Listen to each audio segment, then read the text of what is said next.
அவன் மீன் விற்பதற்காக முதலாக கடைவீதிக்கு வந்தான். ஒரு கூடை நிறைய மீன்களுடன் சந்தடி உள்ள ஓர் இடமாக பார்த்து கூடையை வைத்துவிட்டு அதற்கு மேலே உள்ள சுவரில் ஒரு பலகையை மாட்டி, இங்கே புது மீன் விற்பனை செய்யப்படும் என்று எழுதி வைத்தான். வாசகம் சரியாக இருக்கிறதா என்று அவனுக்கு சந்தேகம். தான் எழுதியதைத்தானே ஒரு முறை படித்துப் பார்த்தான். யாராவது பழைய மீனை விற்பார்களா என்ன என்று அவனுக்குள்ளே கேள்வி எழுந்தது. புது என்ற வார்த்தை தேவையில்லை என்று அவனுக்குப் பட்டது. அந்த வார்த்தையை அழித்துவிட்டு எஞ்சியுள்ள வார்த்தைகளை படித்துப் பார்த்தான். இங்கே மீன் விற்பனை செய்யப்படும் என்றிருந்தது. சரிதான். மீனைத் தானம் செய்வதற்காக கடைவீதிக்குக் கொண்டு வருவார்கள் என்று தோன்றியது.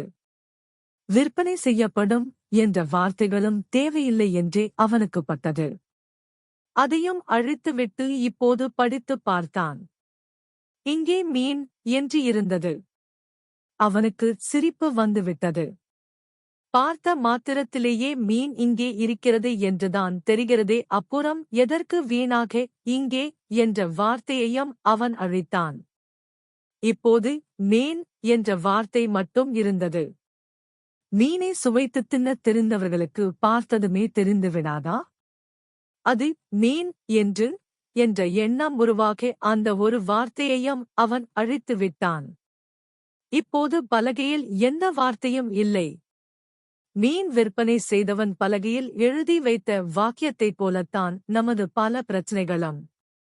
பிரச்சனைகளை நாம் சரியாக பார்க்க கற்றுக்கொண்டால் பலகையில் எழுதி வைத்த எழுத்துக்களைப் போல பிரச்சனைகளும் படிப்படியாக மறைந்துவிடும். ஆனால் இதில் வருத்தத்துக்குரிய விஷயம் என்னவென்றால் நம்மில் பலருக்கு பார்க்கவே தெரிவதில்லை. பிலாசபி என்ற ஆங்கில வார்த்தையே தமிழில் தத்துவம் என்று சொல்லலாம். சமஸ்கிருத மொழியில் இதற்கு தரிசனம் என்று பெயர். ஆம், பார்ப்பது என்று பொருள். பார்ப்பதற்கு என்னவெல்லாம் தேவை? கண்கள் மட்டும் இருந்தால் போதுமா? விழிகள் இருந்தால் போதாது, விழிப்பு உணர்வு தேவை என்கிறார் பகவான் கிருஷ்ணர். இந்த விழிப்பு உணர்வு இருந்தால்தான் பொருட்கள், மனிதர்கள், நாம் இந்த மூன்றையும் எப்படி வித்தியாசப்படுத்திப் பார்ப்பது என்பது நமக்கு புலப்படும். எத்தனை வீடு வைத்திருக்கிறாய்? அது எவ்வளவு மதிப்பு? என்ன கார் வைத்திருக்கிறாய்? எத்தனையாவது ஆண்டு மாடல் என்றுதான் பொருட்களைப் பற்றி பேசும்போது குறிப்பிடுவோம். மேலும் பொருட்கள் எல்லாமே கருவிகள். அதனால் பொருட்களை கணித ரீதியாக பார்க்க வேண்டும். பொருட்களை கருவியைப் போலத்தான் பார்க்க வேண்டும், பயன்படுத்த வேண்டும். சரி, அடுத்து மனிதர்களை எப்படி பார்ப்பது? பொருட்களை பார்க்க பயன்படுத்தும் அதே அளவுகோலை வைத்து மனிதர்களை பார்க்கக்கூடாது. அன்புடன் அப்பா, பாசமுள்ள அம்மா, நேசம் மிகுந்த சகோதரி, நன்றி மிக்க நண்பன் என்று மனிதர்களைப் பார்க்கும்போது உறவுமுறை அன்புதான் இங்கே அளவுகோல். ஆனால் நடைமுறையில் நாம் என்ன செய்கிறோம்? கருவியாக பயன்படுத்த வேண்டிய வீடு, கார், டிவி போன்ற பொருட்கள் மீது உறவுமுறை வைக்காத குறையாக உணர்வு ரீதியாக பற்றுதல் வைக்கிறோம். அன்பு வைக்க வேண்டிய அம்மா, அப்பா, மனைவி, குழந்தைகள், சகோதரன், நண்பர்கள் போன்ற மனிதர்களே நமக்கு வேண்டியவற்றை நிறைவேற்றித் தரும் கருவிகளாக பயன்படுத்துகிறோம். பொருட்களை கணித ரீதியாக பார்க்க வேண்டும், மனிதர்களை அன்போடு பார்க்க வேண்டும். சரி, நம்மை நாமே உள்நோக்கிப் பார்ப்பது எப்படி? நம்மை எப்படி பார்ப்பது என்பதை தெரிந்து கொள்ள வேண்டும் என்றால் நாம் என்று நாம் குறிப்பிடும் உடம்பு என்ன என்பதை தெரிந்து கொள்ள வேண்டும். நமது உடம்பில் 3 உடம்புகள் உண்டு.